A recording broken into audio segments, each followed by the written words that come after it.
Thank you so much, ladies and gentlemen, and it is very nice to be back once again after an absence of 2 years here in the capital area. I think the most important thing we need to do at the outset of a discussion on a subject as complex and complicated, truly as vast and voluminous as the record of tax-exempt foundations and philanthropy in this century in the United States is the necessity of limiting the subject to a manageable range or quantity.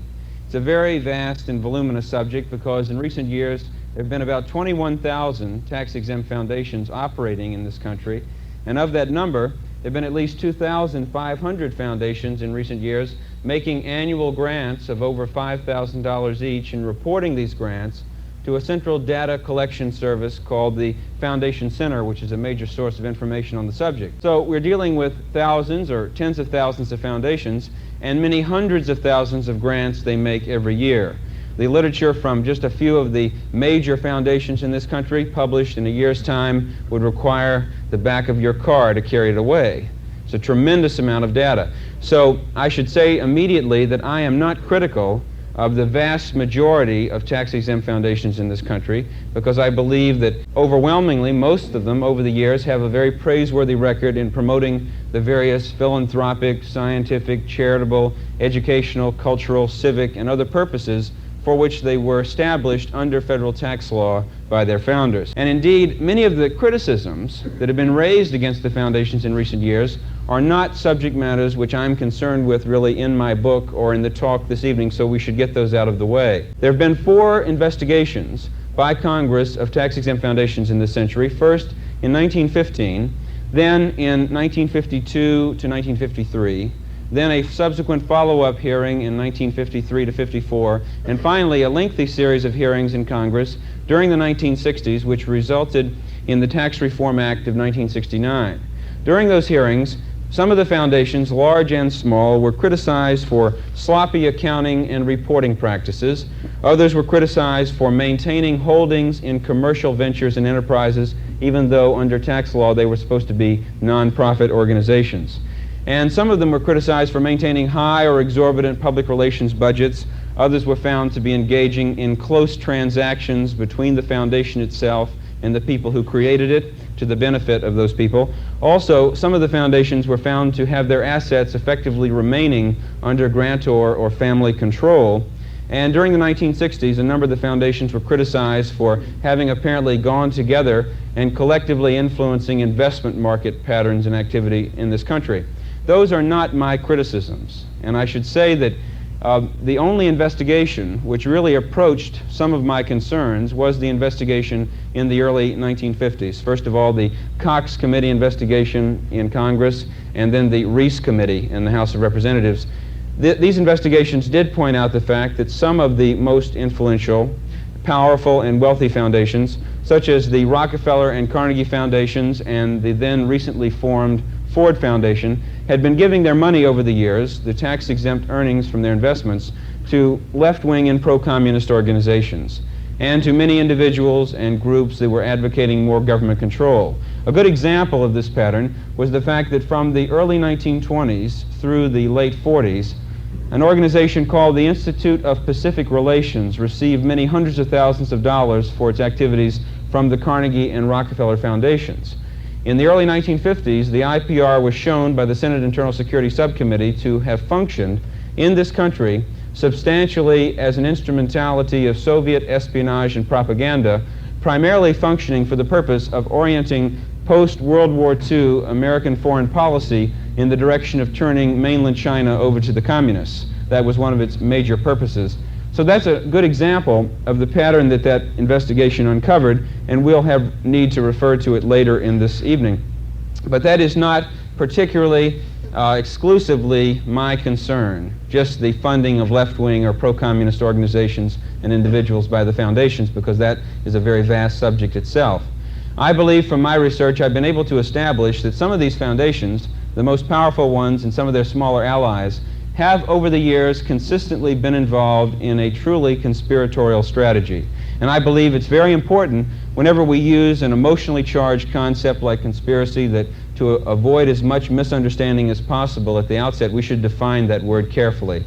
And a conspiracy, it seems to me, throughout all of history, any example we examine, conspiracy has been a uniquely human activity. That's why I suppose we read so little about dogs and cats conspiring.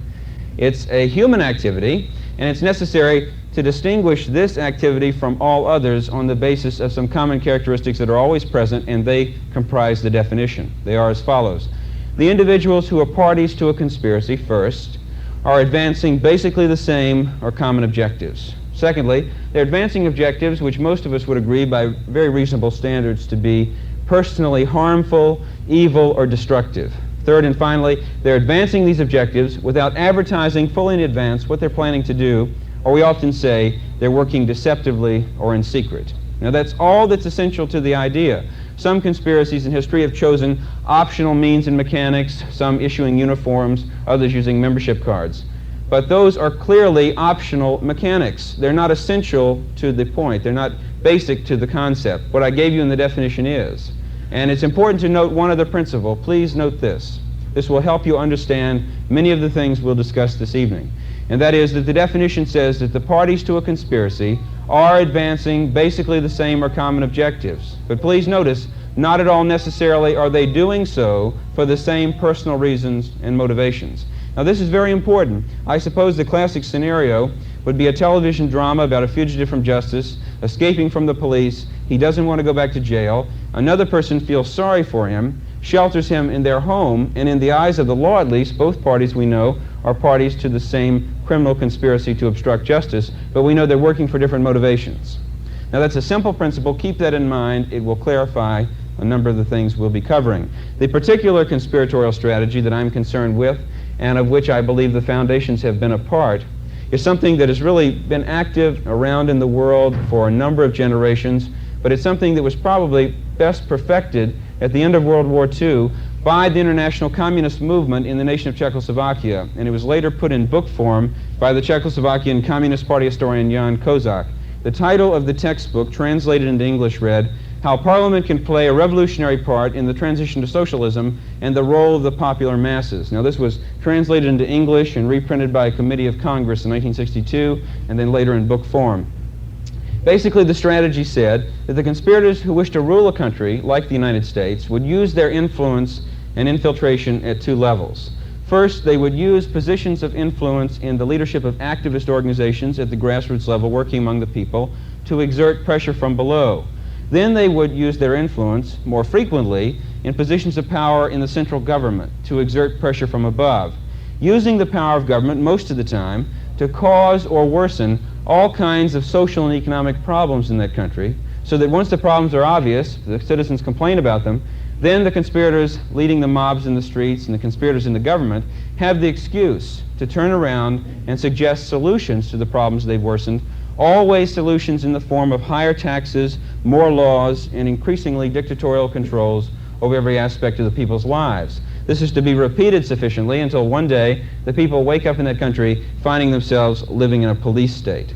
Since that strategy is so well identified for over 3 decades, has been used by the communists exclusively for conquering new territory since World War II, what I want to do is review a number of issues that you're familiar with in this part of the country as major problems today, show you why I'm convinced they're all part of this conspiratorial strategy to rule us, and how the big foundations are involved. Now, due to limitations of time, we are going to be concentrating primarily on just issues or examples relating to economic problems, property rights issues, and energy shortages this evening. We do not have time to go into many of the social problem examples, but I think to illustrate how this process works, we could take at least one example from the social problem category so we can see how this functions. And I believe in looking for an example there, I don't think we can find any more pressing or obvious social problem since at least the early 1960s than what is still today a rapidly rising, accelerating epidemic rate of violent crime and lawlessness around the nation. The crime rate exceeded a nationwide increase of 60% in the last decade, and it's going up still in all major categories. It's significant that we've seen a number of solutions coming from various sectors. In my book, The ACLU on Trial, I had reason to mention the fact that in 1967, the American Civil Liberties Union, which had been funded at that time and is funded today by the Ford, Rockefeller, and Carnegie Foundations, the ACLU had been a major lobbyist in Congress for the passage of something called the Omnibus Crime Control and Safe Streets Act. And one of the things this legislation, which the ACLU and the Ford Foundation promoted, one of the things that this established was a new Justice Department agency in Washington called the Law Enforcement Assistance Administration. LEAA was supposed to help local police departments around the country meet the crime problem, but they've done some other most curious things. Here's an example. This is from the Associated Press, the San Antonio Register, September 16, 1978. It tells us that in 1978, in Northern California, Monterey County, a state jail facility was built, and LEAA provided half of the $4.5 million to build this jail. It was similar to jails that were federally funded in Arizona, Pennsylvania, Mississippi, Texas, Illinois, and Florida. Now, because LEAA provided half the money, the article tells us that the jail had to be built to meet, quote, LEAA guidelines calling for advanced, humane prison architecture, unquote. Well, now, of course, I didn't know what those words meant, ladies and gentlemen, until I read the rest of the article. We read on to discover, quote, since its completion 7 months ago, there have been 10 escapes from the jail, mostly by inmates who melted the jail's plastic windows, unquote. Now, I know it's hard to believe, but there it is from the Associated Press, indicating that one of the things LEAA does is build jails around the country with plastic window construction from which the criminals find it enormously easy to escape. We've noticed, though, something else. In 1970, the Ford Foundation, with a $30 million grant over a period of years, established something that exists today called the Police Foundation. And we read about the Police Foundation in this Ford Foundation publication. The primary purpose of the Police Foundation was to support and encourage the expansion of this concept of federal assistance to local police forces to meet the crime problem. So we saw from 1968 onward, LEAA was giving federal funds to local police departments around the country so they could acquire new personnel, new training, buy new equipment and facilities. But at the same time, just as had been the case with federal funding from what until recently was called HEW going to our local public school systems, when the federal aid came to the police departments, federal control followed. And the LEAA was trying very desperately to take administrative control over local police departments around the country. Members of the John Birch Society were concerned about this and opposing it from the beginning because we noticed how much this resembled the program that Adolf Hitler and all other dictators have required to control their people, namely removing local control of police, local autonomy over their activities, and replacing it with a centralized national police force structure. And so we were opposing this. We set up committees around the country. You remember the bumper stickers, support your local police and keep them independent? That was our primary concern. We almost had the issue to ourselves during those years. Well, I want to tell you that we're very pleased with the progress we've made, because this Ford Foundation finance project that became a federal agency, visibly worsening the crime problem and trying to impose a solution not only of a national police force structure, but also proposing very stiff federal gun control laws and other totalitarian requirements. This federal program, through our exposure and opposition, largely, substantially, due to what we were doing, became so discredited in the eyes of the public and much of the establishment that had promoted it by early 1980, and of course due to their own activities. They were so discredited early this year that when the House Budget Committee decided in March to do some cosmetic pre-election budget cutting, they found LEAA, as a result of what we'd done, enormously ripe for abolition. And on March 21st of this year, an objective of the John Birch Society for over 10 years was accomplished when the Law Enforcement Assistance Administration was formally abolished. Did you hear me correctly? Okay. Now, I'm sure that this is a surprise to some of you. I didn't want that to be too startling or upsetting, because I know that some of you never expected to come to a Birch speech and hear any good news. But if you bear with me later on, I will have some more good news for you, because a lot of other wonderful and encouraging things have been happening. But I think that once we understand that example, we could move into our major category of concern, and I think in this area we could sum up all of the examples as the federal government's long-term, intensive, and determined effort to destroy the American economy. In a nation like the United States, for the central government to cause long-term economic problems that affect everybody, they have to have a means or mechanism for doing so. Usually in the form of a central bank, the government must be able to control the amount of money and credit in circulation in the nation's economy, which means the amount of money and credit in the banking system. Unfortunately, we've had such a structure since 1913, when the Congress established the Federal Reserve System. Since that time, the Federal Reserve has functioned as a government monopoly corporation, controlling the amount of money and credit in circulation in the nation's banks, including the credit available for loans through your member banks in this area. As of March of this year, through legislation in Congress that had been originally sponsored by Senator Proxmire of Wisconsin, the Federal Reserve extended its monopolistic control over all banks and other depository institutions in this country. So now their monopolistic system is much more complete. But in recent years, despite many banks dropping out of this system, the Fed was controlling the amount of credit available for loans through banks and on a weekly basis increasing this. Now, in response to that policy, we had two choices we could make. We could go out and borrow some of the credit, purchase something we wanted, or we could have been more responsible, fearing that we were already overextended or might not have a job next year. We might have resisted this temptation to borrow further. If you have done that, ladies and gentlemen, in recent months, don't worry about it, because indeed the federal government's doing that for you also. Through a process called deficit spending, the Congress simultaneously takes large, massive, multi-billion-dollar chunks of the federally created credit from the nation's banks and then re-injects this back into the economy in the form of millions and millions of checks written on all kinds of social welfare income redistribution programs. Now, you should know, in recent years, the Congress has been borrowing over 70% of all the available credit market reserves in this country, which means that the remaining amount of credit from the banks will go to you and to your business at a very high rate of interest. Please keep that in mind, ladies and gentlemen, the next time Jimmy Carter is trying to blame you for the problem and take away your Visa card. What happens is the government has created the credit, injected it into the economy, always at a rate faster than they're simultaneously being produced the new goods and services we buy. So just like in a small-scale auction example we could easily recreate in the room this evening, the price on all of the less rapidly increasing supply of goods and services, all those prices must rise to absorb the new purchasing power bidding against them. The dictionary calls the consequence of this inflation. Now notice I'm blaming the government for the process.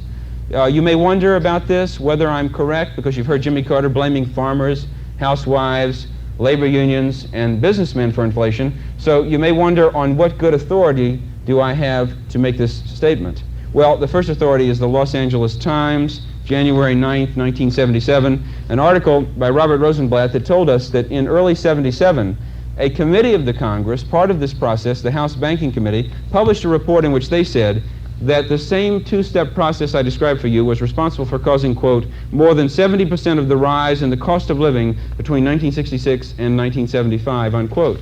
Notice they're part of the process, they admit it, they continue to do so. Another source of interesting authority is the Ford Foundation. Their Vice President, Roger Kennedy, I think you know the Ford Foundation is the nation's largest tax-exempt foundation, over $2 billion in assets presently, and earning tremendous amounts of money yearly on those assets, spending them for the purposes we'll be describing.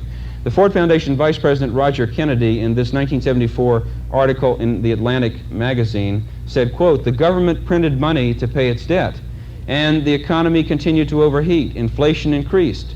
Inflation became a tax levied upon those who saved. In fact, he refers to inflation as, quote, the same mode of surreptitious taxation, unquote. Now, this is fascinating to me because studying the Ford Foundation, here on the one hand, their vice president says that deficit spending and government increases the money supply causes inflation, and yet every Ford Foundation-financed economic policy study that I could find recommended simply much more of the same. Now, we know the consequences of this policy. We've been experiencing it very severely. It was summed up in this article in the Associated Press, Santa Ana Register, Christmas Day of last year. It told us what we already know.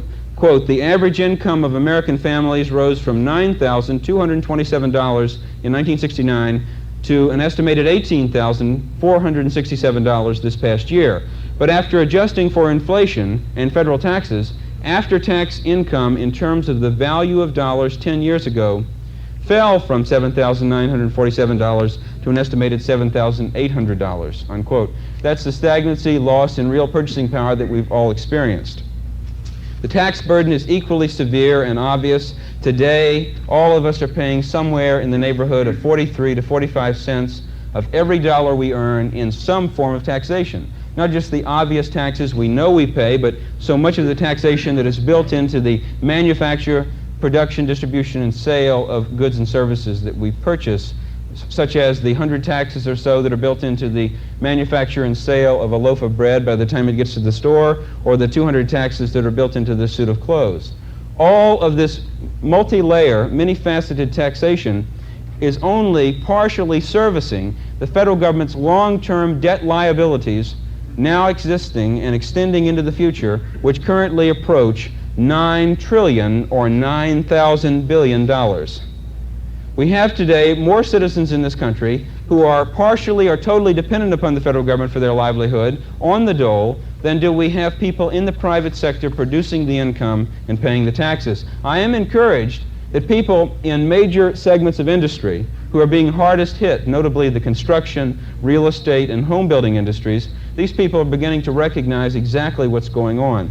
This is from the Associated Press in the Los Angeles Times, April 20th of this year, very recently, and it quoted the National Association of Home Builders President Merrill Butler saying that these government policies, quote, are bent on the destruction of the American home building industry, and they are attempting to socialize housing as a solution, unquote.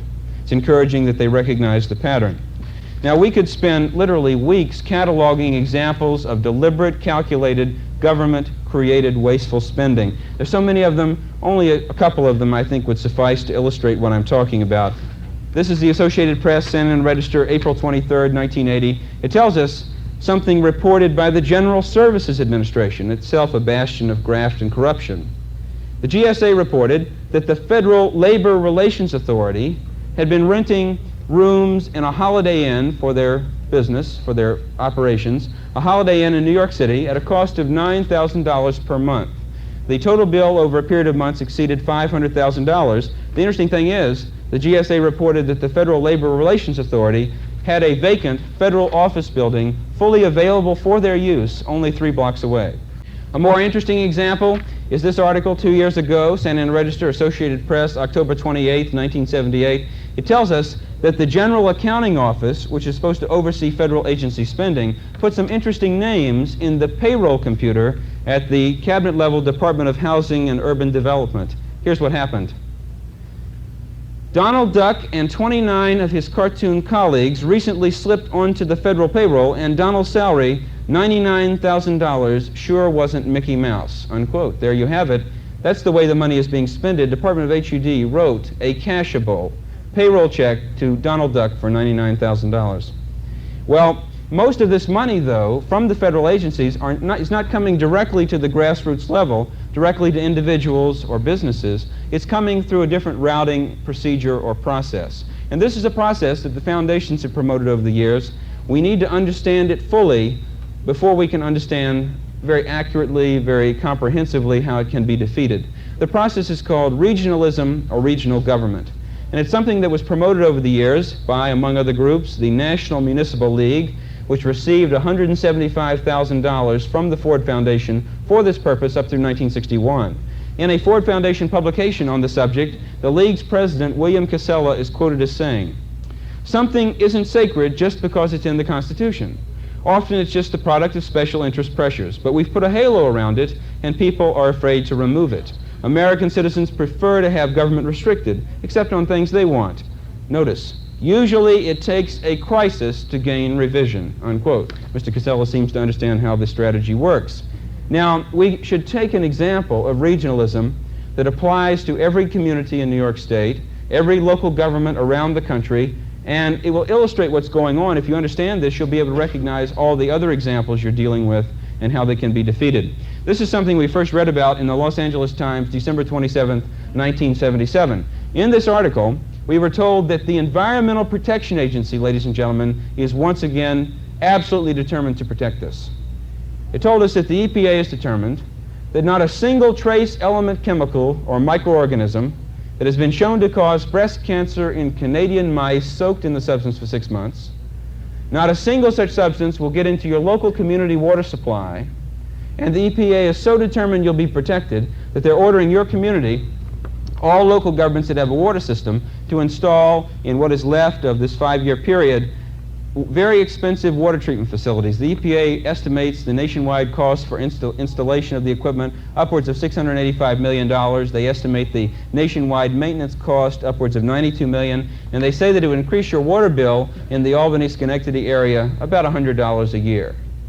Now, what does this amount to? Here's a federal agency in the executive branch, the EPA, one of many, coming to your local government, county or city government, and they say, we want you to install the water treatment facility. And if you don't do that, we're going to cut off your existing federal funding for your school system, for your special education programs, for your road system, for your sewage treatment plant, or whatever revenue-sharing, federally funded project is already underway here, has already increased your local costs, and for which you're already dependent upon federal funding. So your local government, conservative or liberal, they may say, well, we can't afford to lose the money we're receiving, and if we don't take the money in this new project, it'll just go down the road to the next town. Very, very tempting, very difficult to resist this pressure.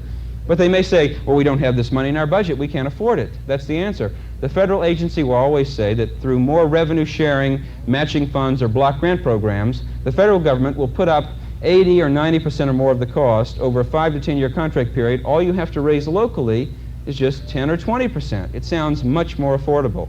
So your local government signs the contract, receives the money. Then two things always happen. Because the government is causing inflation, the way we mentioned earlier, during the contract period, the originally allocated federal costs soon prove totally inadequate to cover your increased local government costs arising from the program. And if your local administrators ever fail to carry out the program exactly as the feds mandate, they will withdraw your funds.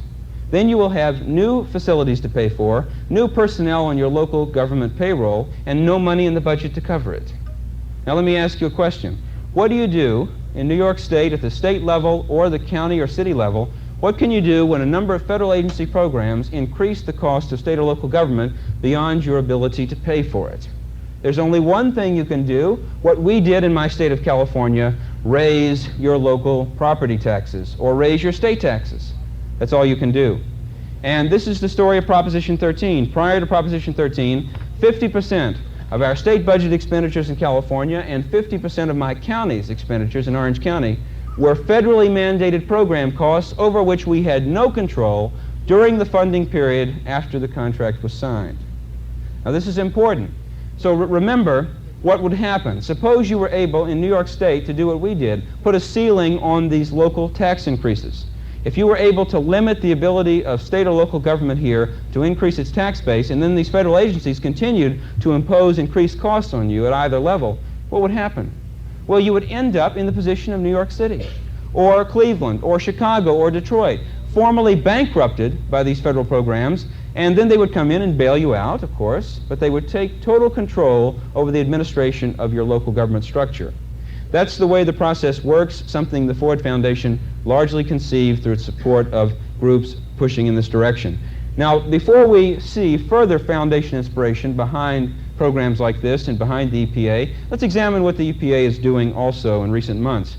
This was the Seattle Post-Intelligencer, June 14th last year. It told us that the EPA was sending agents around the country who were standing within 100 yards or so of gas stations with binoculars.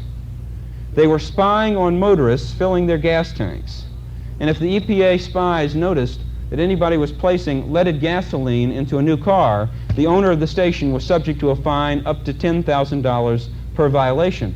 I was amazed at this. Here for the first time was an incident of government spying on U.S. citizens, and it didn't even involve the CIA.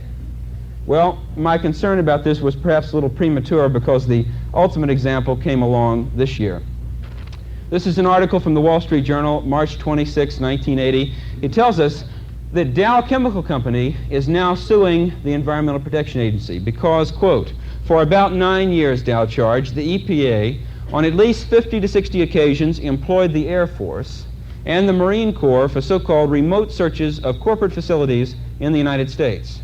Dow said the data collected from the searches were used later in various proceedings against U.S. businesses. And the EPA admitted the spying. Quote, in Washington, an EPA spokesman confirmed that the agency conducts flights using borrowed military aircraft. We fly over companies all over America, he said. This is an overflight program to detect pollution in waterways and in the air, unquote. When I was in Providence, Rhode Island yesterday, there was an article in their paper about the fact the EPA was planning similar surveillance flights over property owned by the citizens of Massachusetts and Rhode Island. Well, it's amazing to see this. I think, though, that some of this activity has been temporarily replaced by the EPA's #1 concern at the moment, Mount St. Helens. Ladies and gentlemen, this is an article from the Washington Post. I saw this about a week and a half ago. The date is May 22nd. And the article tells us, quote, "The monstrous black clouds that have been belching from the blasted north face of the volcano since Sunday are full of just the things the EPA and the Nuclear Regulatory Commission are trying to control: radioactive gases, sulfur dioxide, tiny dust particles, and other smelly pollutants," unquote. Well, ladies and gentlemen, you can understand that at this early a date, the Washington Post on May 22nd was understandably unable to report exactly what action the EPA plans to take against the mountain. Now, we should examine the cabinet-level Department of Energy. This was created in 1977 in the Carter administration. Its initial budget was $10.6 billion. Originally, they had 19,767 employees. That's now pushing $15 billion a year with 22,000 bureaucrats. What has the Department of Energy accomplished? Well, they haven't produced a single ounce of usable energy resource. They've had a yearly budget every year of their existence that exceeded the profits of the top 20 oil companies in this country. But they have accomplished something. It's called creating energy shortages. Now, you should understand how this works, how we could have known about it in advance. When the government causes inflation, the way we mentioned earlier, the government, to solve the problem, never suggests removing the causes of inflation, reducing the money supply, or stopping deficit spending. The government always says, well, we've got to have government controls on inflation, wage and price controls, and price controls of an increasingly less voluntary nature always have a predictable result. When the government, through price controls, makes it illegal for a businessman or a farmer to pass on his increasing cost to his customers, what is the only thing he can do? There are only two alternatives. One is called suicide, and the other alternative is called stopping the production of some of the less profitable goods and services he was producing earlier, which will result, amazingly, in an absence of some of those things that are no longer being produced. It's remarkable. And this is how the government causes shortages, other means, but primarily price controls. And you may be wondering, when I'm saying that the Department of Energy, all the agencies that it absorbed when it was created, that they've caused these shortages, you may wonder if that's just my personal opinion. No, ladies and gentlemen, it's a matter of federal court record. This is the Los Angeles Times, September 22nd, last year. It tells us that in a case brought unsuccessfully by the International Association of Machinists against the OPEC nations, U.S. District Court Judge Andrew Houck ruled that all of the energy shortages in terms of temporary availability of supplies of resources, including the long gasoline lines that we saw last year, all of these were caused by the price controls, the wholesale rationing or allocation policies, and the other regulations of the agencies built into the Department of Energy. Now, a lot of people wondered, is the Department of Energy still honestly trying to solve these problems, to clear up the shortages? Maybe they just haven't been successful in doing so. Well, we thought that until the Department of Energy told us otherwise. In their first year of operation with the $10.6 billion budget, they did manage to do something. They produced an energy emergency planning guide, which we first read about in this Associated Press story in the San Antonio Register, November 24th, 1978. Please notice this. This is most illustrative of what I'm talking about. Here's a section from that guide. Quote, "The draft of the planning guide also notes that the Energy Department plans to stage fake energy emergencies around the country during the next 3 years as a drill to gauge state and federal preparedness.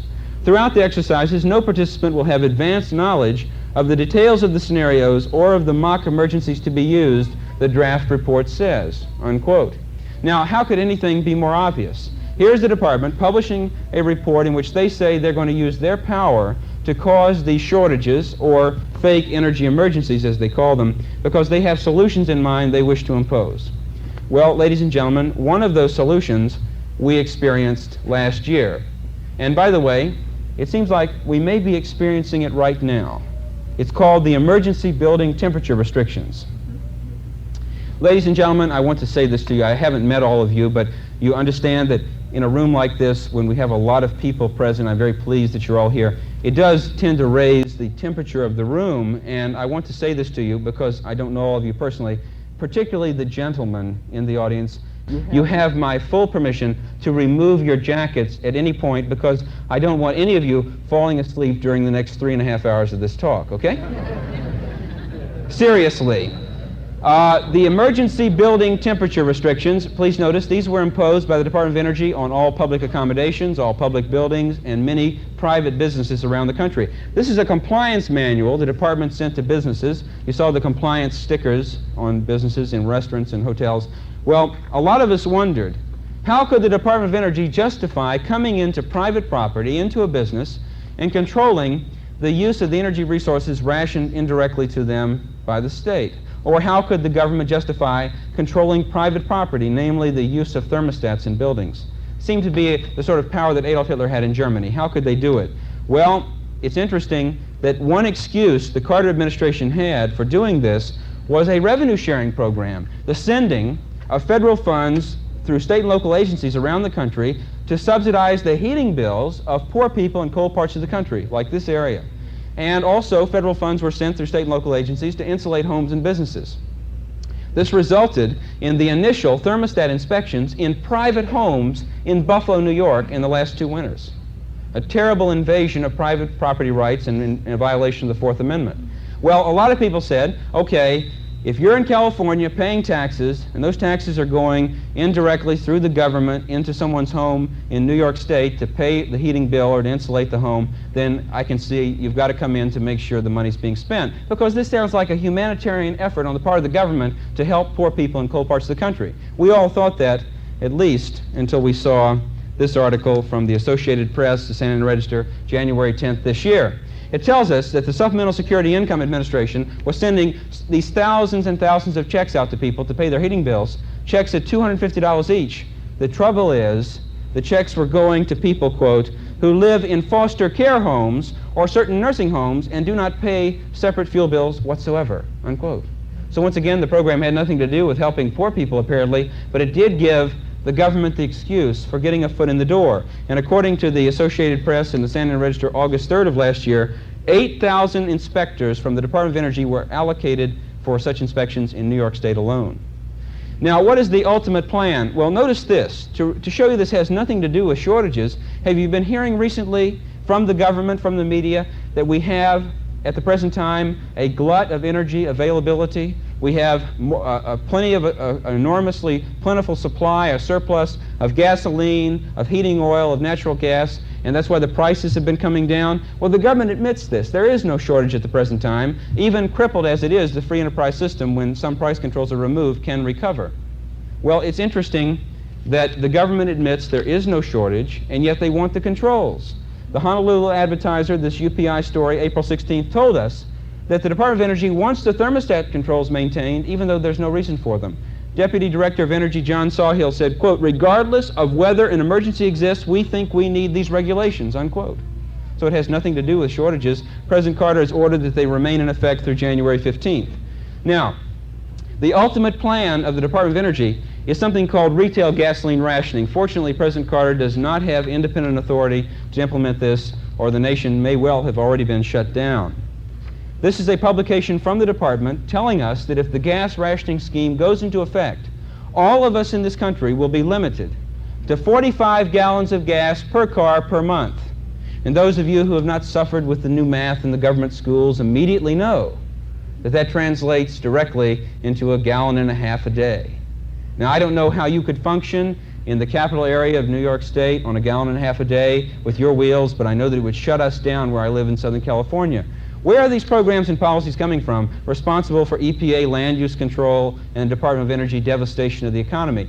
Well, they're coming once again from the same tax-exempt foundations. A good example is this report. In 1940, some of the powerful members of the Rockefeller family formed one of their smaller tax-exempt foundations called the Rockefeller Brothers Fund. And in 1977, the fund gave a $40,000 grant to the leaders of the various ecologite and environmental control groups around the country, which these foundations, Ford and Rockefeller, had been funding all the way back to the early 1950s.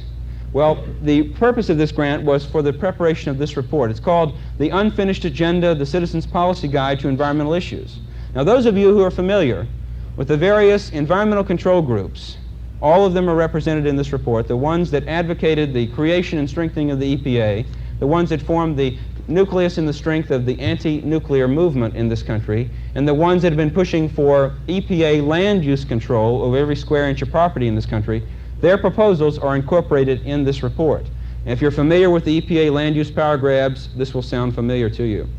The report proposes that the federal government should, quote, protect lands adjacent to parks, historic landscapes and sites, small towns and rural areas, and encourage careful urban restoration rather than the usual practice of demolition followed by skyscraper construction.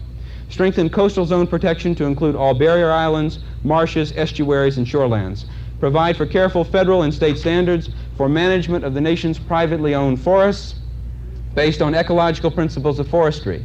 Preserve prime agricultural lands for farming purposes only, and provide extremely careful management of marginal agricultural lands to prevent erosion, fertilizer runoff, and spreading of pesticide residues.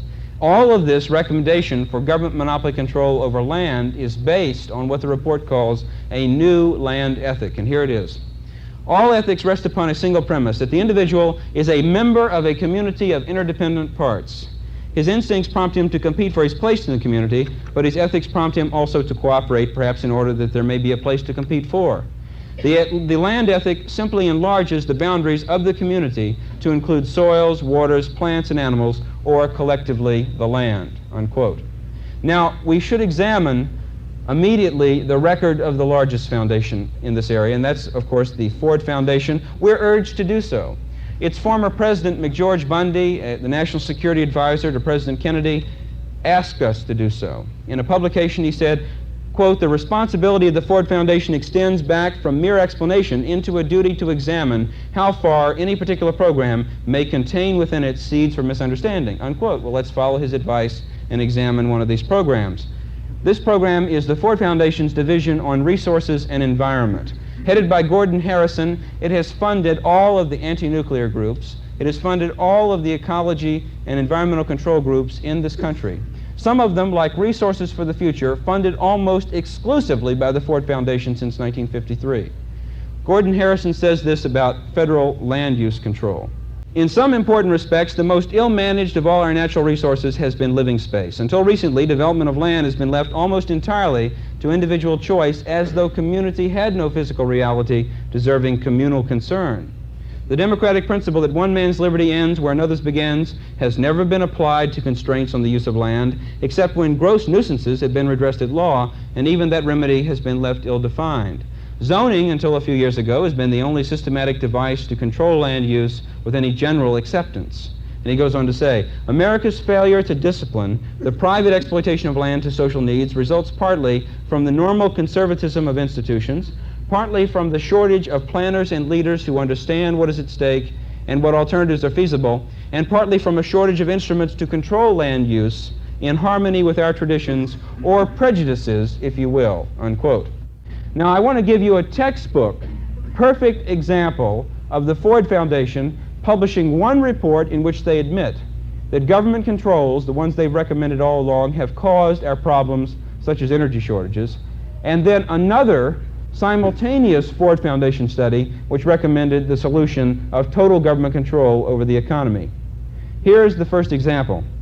In 1974, the Ford Foundation funded an economic policy study by University of Maine economist Thomas Duquesneau. In this report, believe it or not, the Ford Foundation researcher admitted that government price controls and import quotas, which the Ford studies had previously recommended, had caused all recent oil shortages, resulting in U.S. dependence upon foreign oil sources. Now notice, here's one Ford study that admits government causes the energy shortage problem. There is another study of greater importance. In 1972, the Ford Foundation established something called the Energy Policy Project with a $4 million grant. It lasted 2 years, and its project director, David Freeman, published this report as the summary of the project in 1974. It's called A Time to Choose America's Energy Future. This is very important and relevant to what we've been talking about, because David Freeman went on to become a primary staff architect for the design of the policies in Carter's Department of Energy. more responsible for them than any other person. And David Freeman has become, because Carter thought so much of him, a commissioner in the Tennessee Valley Authority. What are some of the proposals in this Ford Foundation solution study of energy? Well, Freeman suggests, quote, a more positive governmental role. This role could range from more stringent implementation of existing regulations and programs to nationalization of certain activities, unquote. Freeman says that in the future, quote, nationalization is an option that may loom larger and seem more attractive, unquote. Keeping with the groups that the Ford Foundation has been funding, Freeman suggests, quote, no nuclear plants beyond those presently operating or under construction, unquote. And notice, in 1974, he was proposing the excuse for federal thermostat control. Financing arrangements to permit lower-income families to install insulation, storm windows, and weather stripping in existing houses. A system of energy stamps, emergency grants, or special allocations of fuel to low-income consumers who demonstrate potential hardship, unquote. And the Ford Foundation has gone further. Their newsletter of February 1st this year says that they've just given Cleveland State University $149,700 to do a new study to determine how best that these emergency fuel allocation grants can reach more citizens. Now, this is not the first time we've heard this kind of advocacy from the Ford Foundation. Let's take an earlier example to indicate the consistency. The Ford Foundation's National Affairs Division Director, Mitchell Sverdov, wrote in 1969, therefore, the times do not call for shrinkage of the responsibilities or powers of the government. After all, a neighborhood cannot accumulate or allocate central resources. Only a central government can. The neighborhood cannot by itself support a complex social service system. Only a central government can. The world is too complex for an abatement of government powers. If anything, the role of government must be strengthened, if for no other reason than that all of the programs depend on a pervasive and even coercive taxing system. In fact, we will find that effective decentralization and participation depend on having a high degree of central authority in the government decision-making process. Now notice, that was 1969. 2 years later, in 1971, Sverdov wrote of his understanding of how the foundations and government officials work together. Please notice this process. Our third main goal, strengthening the capacity of government, is really defined by the first two, since the problems of poverty, minorities, and environmental protection are so vast that they require large-scale public intervention, no matter how great the contribution from private sources. Although foundations have a tendency, especially since the hot Washington summer of 1969, to regard the federal government with a good deal of caution, the fact is that the Ford Foundation and many others collaborate closely with government, especially in Washington. Very often, federal agencies look to foundations to break new ground before the government is willing to embark on a collaborative effort, unquote. So he seems very clearly to understand how this process works. In recent years, people have wondered, why have the Ford, Rockefeller, and Carnegie Foundations, in addition to promoting groups and policies that strengthen the executive branch of the federal government here, why have they promoted organizations like the Council on Foreign Relations, like the Trilateral Commission, which have international power objectives? Many of you know, I'm pleased to say, that the Trilateral Commission was established in 1972 by that great commoner and man of the people, David Rockefeller, for the purpose of promoting goals that he had in mind. And among the original members, the original American members, were President Carter, Walter Mondale, most of Carter's top-level cabinet appointments in the administration. The executive director of the group originally was our national security advisor, Zbigniew Brzezinski, and presidential candidates Bush and Anderson have belonged. A very influential organization. And it's interesting that we discovered later some of their policies by going back and reading their obscure and very dry academic writings. One of these was something called the Report on the Governability of Democracies to the Trilateral Commission. It was published in 1973, very obscure at that time. It's been reprinted as The Crisis of Democracy by New York University Press in 1975. Get yourself a copy of it if you find this understandably hard to believe. This report was overseen by Brzezinski and co-authored by a State Department advisor to President Carter, Samuel Huntington. In the report, we're told that they've just discovered that all of us in this country are found to be in possession of a newly identified social disease. Now, you understand that until reading this, I didn't know about that. They have 2 chapters with the title of this new disease they've identified, and it's called Democratic Distemper. I didn't know what that was. In the chapters, they tell us that democratic distemper amounts to our traditional American obsession with our civil liberties and personal freedoms. They say that Americans are so concerned about their civil rights that this is causing a problem. It's preventing their goal of a world order and stability system, an international economic system, or what they call a new world order. They say Americans must be willing to accept some limitations on their personal freedoms if we are to have world order and stability. In fact, on pages 181 and 182 of this report, amazingly, the Trilateral Commission recommends, quote, restoring a balance between government and media. They suggest a new federal bureaucracy similar to the Interstate Commerce Commission, which would control all of the media in this country from the top down. Now, when they're proposing this in a report published in 1973, the John Birch Society didn't have to go much further than that to suggest to you that these people are advocating a totalitarian police state in this country, because they make it very clear in their own reports. They're also advocating an international economic monopolistic system in the framework of a world government structure, allegedly on the excuse that this will prevent a third world war. Why would the foundations, the Ford, Rockefeller, and Carnegie foundations, fund the Trilateral Commission as they have done? Well, it isn't just because that the same people belong to the foundations, hold positions in government, and also are on the boards of directors of these foundations. That is one reason, because it's a community of interest. For instance, Cyrus Vance, when he was Secretary of State, he was also a member of the Trilateral Commission and on the board of directors of the Rockefeller Foundation funding the Trilateral Commission. So there is a community of interest. That's the way it works. But there is another reason why they support such groups. The reason was given, I think, best in the context of the early 1950s investigation of the foundations. Congressman Carroll Reese, in 1953, hired a man to be research director for the committee, a man who is today a good friend of mine named Norman Dodd. Dodd was sent to New York to interview the man who was then president of the Ford Foundation. His name was Rowan Gaither, a member of the Council on Foreign Relations. And Norman Dodd went to Gaither's office that morning in November of 1953, sat across the desk from him, and said, all we want to know back in Congress is why you're giving Ford Motor Company profits tax-exempt through your foundation to left-wing and pro-communist groups and individuals. That's all we want to know. This was the response he received directly, and I quote, of course you know that we at the executive level here were at one time or another active in either the OSS, that was the CIA, the State Department, or the European Economic Administration. During those times, and without exception, we operated under directives issued by the White House, the substance of which was to the effect that we should make every effort to so alter life in the United States as to make possible a comfortable merger with the Soviet Union. We are continuing to be guided by just such directives, unquote. Now, Norman Dodd told me that when Gaither said this, he almost fell off the chair. He couldn't believe what he was hearing. He responded, maintaining composure, by saying, well, if that's your goal in policy, save us the trouble and cost of this investigation in Congress. Come out and tell the people. And Rowan Gaither responded, oh, we wouldn't dream of doing that. That is the sort of admission of what's going on, the conspiracy I'm talking about, which is now contained not just in personal communication, but in the publications of the foundations and the groups they support. In order to prepare my book on this subject, I had to go and interview some of the directors of these foundations. And a few years ago, I went to New York and interviewed the man who was then president of the Rockefeller Foundation and who is now deceased, the vice president of the Carnegie Corporation of New York, Incorporated, which you know of as the Carnegie Foundation, and the director of the Office of Reports at the Ford Foundation, and the presidents of several other smaller foundations. I want to give you an idea of what I encountered there. Now, the entire interviews will be in the book in September, but here's an example of the sort of mentality I encountered.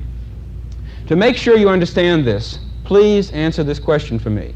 Do all of you know who the great economist Ludwig von Mises was? If you don't know, please don't be embarrassed, because I want you to understand what I'm talking about, and I would like to explain that. Does anyone here not know who Ludwig von Mises was? Okay, please let me explain. Ludwig von Mises was probably the greatest economist in this century, advocating economic freedom, advocating an unregulated, laissez-faire capitalism, a free market economy, an economy in which the government was not regulating economic activity, and a solid, sound currency backed by gold or silver. In other words, he was probably, in the academic world, the greatest defender of economic and personal freedom. Okay, Ludwig von Mises and his predecessors and his associates came from Austria. That's why they were called in the academic world the Austrian School of Economics. Now, I think you know that since World War II, Austria has been under socialism. Does everybody know that? Austria is a socialist economy. They don't have free enterprise.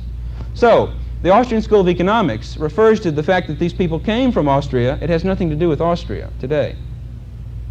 When I conducted my interviews, a representative of the Austrian School of Economics, Friedrich Hayek, had just been a co-recipient of the Nobel Prize in Economics, and it was in the newspapers, on the front page. He was a member of the Austrian School of Economics. So I went to see President John Knowles at the Rockefeller Foundation, Richard Maggott at Ford, and David Robinson at Carnegie, and I said, look, I've been through your reports in recent years. I've seen that you've given money for economic policy studies to Keynesian economists, the economists who control our government, advocate deficit spending and government regulation of the economy. You've given money to Keynesian economists in universities. I've seen that you've given money to the University of Chicago and Milton Friedman, the so-called Chicago School of Economics, which, contrary to what was given to some of you when you came in this evening, Milton Friedman is a far more consistent advocate of free enterprise, but he is not entirely a consistent advocate of free enterprise because he does advocate some government intervention and involvement in the economy. And I said, you've given money to both of these economists and their groups, but I've never seen you giving any money to a representative of the Austrian School of Economics. Why is that? This was in the newspapers at the time. The answer from each of these gentlemen on 3 separate days was the same. Oh, well, I guess we don't have any programs going in Austria at the present time. That's the sort of thing I encountered. Now, I told you I would have lots of good news for you later, and it's time for that now. If I had been speaking to you 4 years ago and told you at that time that due to the initial exposure of the Trilateral Commission by the John Birch Society during the 1976 presidential campaign, due to the exposure we began of the Trilateral Commission, its power and its purposes in the administration, an exposure which later was carried by various segments of the media, other groups and organizations to millions of people around the country.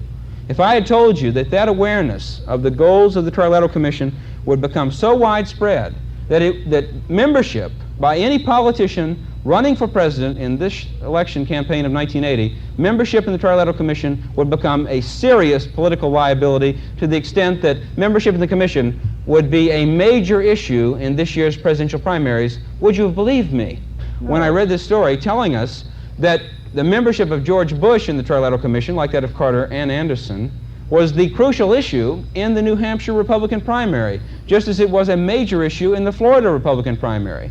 So much so that on April 10th of this year, David Rockefeller came to Los Angeles and spoke to the World Affairs Council. His speech was reprinted in the San Antonio Register 3 days later, April 13th. He spent most of the speech to 1,000 prominent citizens of Southern California. Most of his speech was devoted to promising these people in the audience that quite truly he was not a member of, quote, a coterie of international conspirators with designs on covertly ruling the world, unquote. That was the bulk of his remarks. This indicates, ladies and gentlemen, indicates very clearly that beyond any question, we now have them on the defensive. Now, 2 years ago, something else happened after I was here, and that is the fact that on May 23rd, 1978, amazingly, the United States Supreme Court ruled in favor of a member of the John Birch Society, a plumbing contractor from Pocatello, Idaho, a man named Bill Barlow, and as a result of that ruling, all businessmen had a U.S. Supreme Court decision to back them up in demanding a valid search warrant from a representative of OSHA. That's the Occupational Surveillance and Harassment Administration. Now, when this happened, OSHA was paralyzed. They said, you know, what are we going to do? How are we going to provide the search warrants? Then they decided, what we'll do, we'll take a pad of paper, print it up, and call it an administrative warrant. We'll fill this out, rip the page off and give it to the businessman, and we can go in and conduct the inspection. Well, it hasn't worked that way, ladies and gentlemen, because like everything else, OSHA from the Department of Labor does not function directly from Washington. It goes with revenue sharing through state departments of health and safety around the country. I don't know what you call it here, but this is the way it works all over the country. Now, it's interesting that the State Department of Health and Safety statutes are often more punitive in their punishments for violations than even the federal statute. As a result of that technicality, there have been 3 federal court cases, and 1 state case in California Appeals Court last year involving a member of the John Birch Society, Melvin Salwasser. As a result of these 4 cases, now all businessmen have federal court precedents to back them up in demanding not only a valid search warrant from any federal regulatory inspector, but also valid probable cause, which means that if they do not have a prior citation, they're going back to reinspect, or a previous complaint from an employee, if you demand the search warrant and the probable cause, they cannot come into the private property of your business. And thank you. Now, you should know this does not apply just to OSHA. It applies to any federal regulatory inspection on private property, in a business or a home. Therefore, it's now being applied to SEC inspections of stock brokerage firms. It's being applied to FDA inspections of drug and vitamin manufacturers. And ladies and gentlemen, some of us took it upon ourselves this year actually to apply it to a very famous invasion of privacy that is called the United States Census Bureau. Now, I should say, I'm very rarely surprised when I get something in the mail that is unusual, that, causes me to pause for a few moments, but this one did. I got this in the mail a few weeks ago, and it's a piece of literature from an organization asking for money so they can run full-page ads in big newspapers because they're terribly concerned about something. The group is called the Committee to Save OSHA. It's headed up by such worthies as UAW President Douglas Fraser, people like this, and they're saying that they're very concerned because in Congress at the present time, OSHA is literally at death's door and about to go out of existence.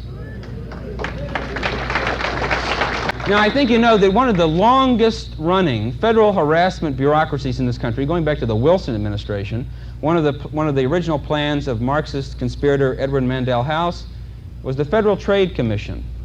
And the Federal Trade Commission is having a tough time today staying alive because the Congress, in the last 30 days or so, has let it go without any funding for over 48 hours. 2 entire days of starvation economically, which indicates that I think we can maintain the removal of funds from the Federal Trade Commission, as we did with the LEAA, as we did with the BATF's attempt to set up the computerized federal government gun list in early 1978, as we did with the IRS's attack on private Christian schools. We can do this to the FTC and pretty soon put it out of existence. Now, have you noticed something this year of interest? Have you noticed, ladies and gentlemen, that there's some congressmen, members of the House of Representatives, who are not going to seek re-election? Some of them are retiring from office. They've already announced this, and this is just like 2 years ago. We heard over 30 members of the House retiring from office in 1978, most of them saying that they were retiring because they couldn't take it any longer. They couldn't stand the heat they were receiving from their constituents. Well, here's an article that expressed that outrage. This was Family Weekly, May 28, 1978. It quoted one of the congressmen who retired 2 years ago, Representative Lloyd Meads of Washington State. He says, quote, "People don't write in anymore and ask you to do something. They demand that you do something. They are snarly, bitish, inconsiderate, intemperate, and demanding. They call you in the middle of the night from a bar demanding you vote a certain way. You can tell they're blasted," unquote. Well, of course, I'm sure, ladies and gentlemen, this doesn't apply to any of us, but certainly you can tell the congressmen know that this discontent is being expressed from the grassroots level. Now, who is expressing this communication of discontent at Congress? Well, of course, you know there are a lot of organizations, individuals in this country who write letters to Congress all the time. But you should know the John Birch Society is uniquely organized around the country, so we're able to do something continually that no other group has been able to do. We're organized so that when I'm at home where I live in Southern California, I'm not sitting there, and my friend Jenny Lavin, formerly of this area, is not sitting there either, writing letters to members of Congress in our area just on matters of local interest. No, we're not doing that. And our members in the capital area of New York are not deciding, well, there's a bill in Congress I like, so I'm going to vote send right to my congressman just on that.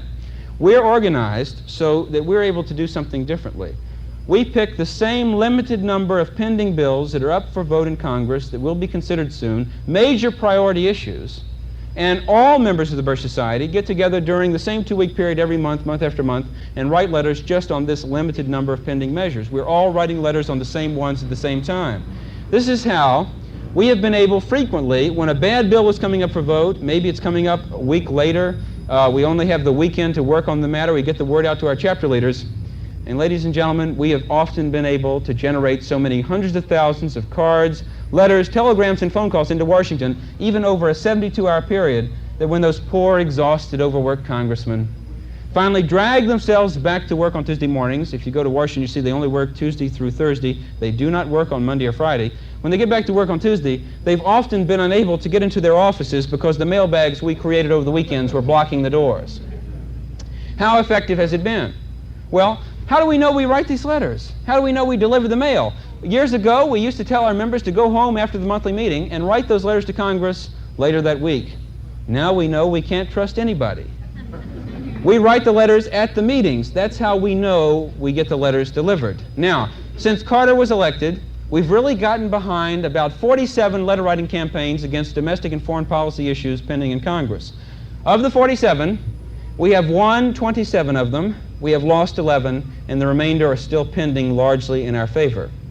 That's how well it works. Now, I should tell you the other way we do this is by putting pressure on the House of Representatives directly. Now, why the House of Representatives? Because they appropriate all the money for the federal agencies.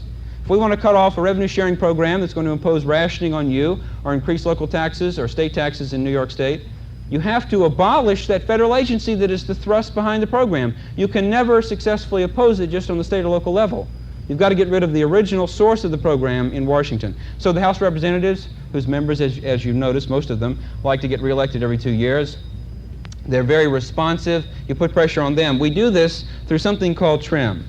TRIM stands for Tax Reform Immediately. The goal is lower taxes through less government. Members of the Birch Society establish a TRIM committee in a district of the House of Representatives. We have 310 of them now, covering most of the districts around the country. Birchers set up a TRIM committee, but anybody can work in a TRIM committee if they agree with us about the limited goal of lower taxes and less government, which is unusually popular today. With this TRIM bulletin, we print it up in the tens or hundreds of thousands of copies every quarter, and we distribute it not just to our friends and members, but to everybody we can reach in the district, because in addition to short readable articles on federal taxes, spending controls, on the back of the bulletin you have the voting record of the member of the House of Representatives from that district, regardless of party affiliation. We list the major bills in the House the last quarter, the most expensive bills that would have increased inflation, taxes, controls on business, all of these bills. We give you the source of the information, the total cost of the bill in terms of new national debt if passed, the average cost per household, and then if the congressman voted on the bill, how did he vote? Did he vote for lower taxes and less government, or more taxes and more government? And that's it. Now, how do we distribute these to people? Well, in metropolitan areas, such as where I live, we jog around door to door on Saturday mornings getting these out. We also hire these companies, you know, that take the advertising circulars, put them in a plastic bag and hang them on doorknobs. You have that around here. Sometimes it ends up on the roof or the lawn, but it's supposed to go on the doorknob. We do that. We mail them to people. We get them out a lot of ways, and there is another expedient. Now, I have to be honest with you. What I'm about to describe began in the state of, pardon the expression, Massachusetts. It began in Massachusetts, in a civilized part of the country, but that's not where I first found out about it. It's similar to something that was done in this area, in the Schenectady area, one of your congressional districts, by your TRIM committee 2 years ago when I was speaking here. But to give you an explanation of my surprise, I was speaking in North Dakota last fall. North Dakota has one congressman for the entire state. So the North Dakota TRIM committees had gone together, and they had taken the TRIM bulletin that was current at that time, they enlarged it to a newspaper-sized version, a tabloid-sized version such as this one. This is the one from Massachusetts, but the one from North Dakota looked the same way. Notice the same copy, the first 3 pages, and the record of their congressman on the back reproduced the same way. They raised money by selling ads that appeared at the bottom of these 3 pages so that they could put this tabloid-sized TRIM bulletin in one copy of every daily newspaper that day in the state of North Dakota. Everybody who got a daily paper got this TRIM bulletin. Well, ladies and gentlemen, let me tell you that even though they did this first in Massachusetts, to an extent you did this first in Schenectady 2 years ago, I was so humiliated when I saw this underway in North Dakota. I was humiliated because here these supposedly inferior Norwegians had beaten us to the punch in Southern California. So when I got home, we had to do something about it. And here's what we did. Ladies and gentlemen, this is the Santa Ana Register, the major county paper. That's why I've been quoting from it. 250,000 daily circulation. This is the fall 1979 TRIM bulletin for one of our districts. We have 3 congressional districts entirely within the county. One overlaps into LA. This is one of our congressional districts. This $4,000 ad reaching 250,000 people on that day, January 31st of this year. This was paid for by the small and medium-sized businessmen in ads at the bottom of the page. Here's the TRIM bulletin copy and the voting record. Most of these advertisers live in the district of this one congressman. Now, ladies and gentlemen, we never would have believed that we could have done this kind of thing until 3 of our members sat down for a week on the telephone and sold the ads. Then it began to snowball. And ladies and gentlemen, the response to this ad was so encouraging that by March 6th of this year, we had another $4,000 for this. This is the Los Angeles Times Orange County edition. All three of our congressmen for the Winter Trim Bulletin, Winter 1980. Notice all three of their records here, the copy of the Trim Bulletin, this ad reaching 225,000 circulation, paid for by the ads given at the bottom. Well, ladies and gentlemen, then it really began to take off. The encouragement over this ad was so tremendous, people were glad to see we were around. They didn't know about us, that within 30 days, this is very recent, April 14th, we had another $3,500 available for the same copy that had been in the LA Times to be put back in the Santa Ana Register. Well, ladies and gentlemen, it's getting out of control. I don't know when this will be in Time magazine, but I would advise you to keep looking.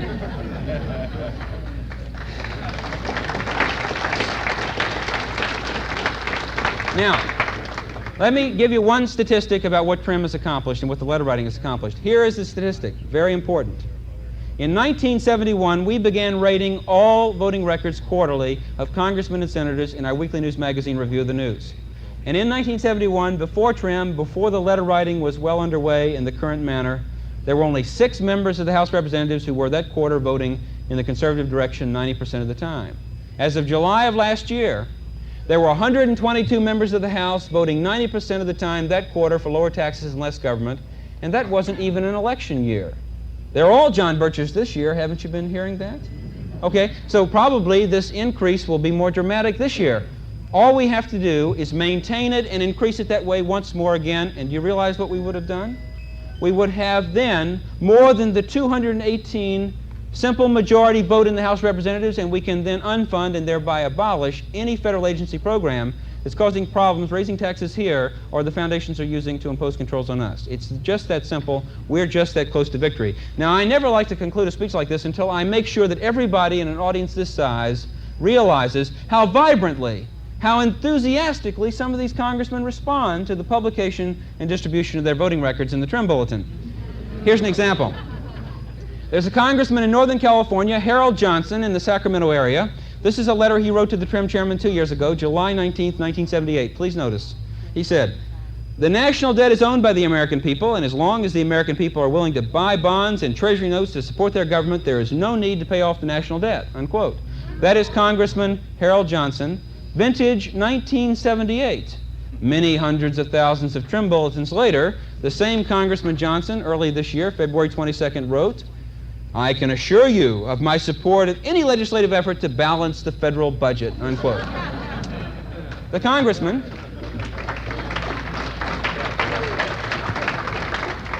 you might say the congressman has had an experience on the level of a personal revelation. My congressman is Robert Badham in Orange County, and here's a letter from my congressman indicating the influence of the Trim Bulletin in Washington 2 years ago. Listen to this. He wrote to a constituent, February 23rd, 1978, "Dear Mr. Dykstra, thank you for your recent letter regarding the food stamp program. If you're referring to the Trim Bulletin account of my voting record was accurately listed," unquote. Now, I was with Mr. Dykstra the night that he wrote his letter to the congressman, which prompted this response. I saw the letter.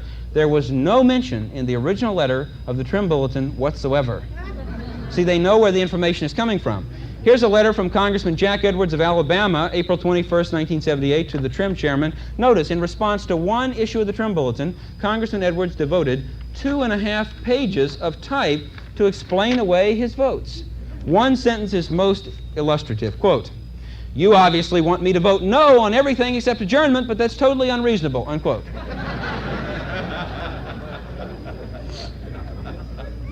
2 years ago, I told you about a congressman in the state of Oregon, the 4th District of Oregon, Congressman Jim Weaver, the Eugene area. I assume it's still up there.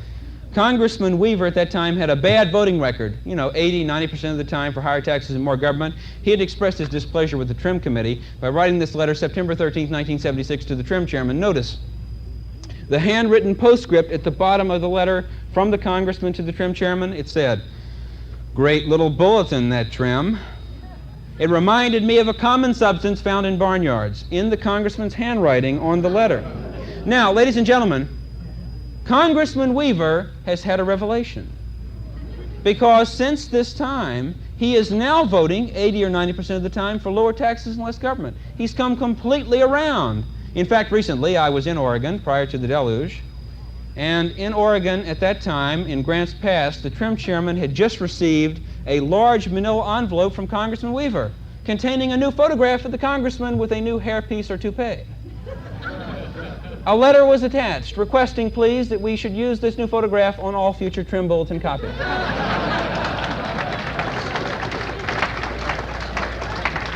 Now, ladies and gentlemen, what I'm going to tell you now, I'm not suggesting that you do this. Do you understand me? I'm just telling you about it. I thought you'd be interested, but I'm not advocating this. Okay.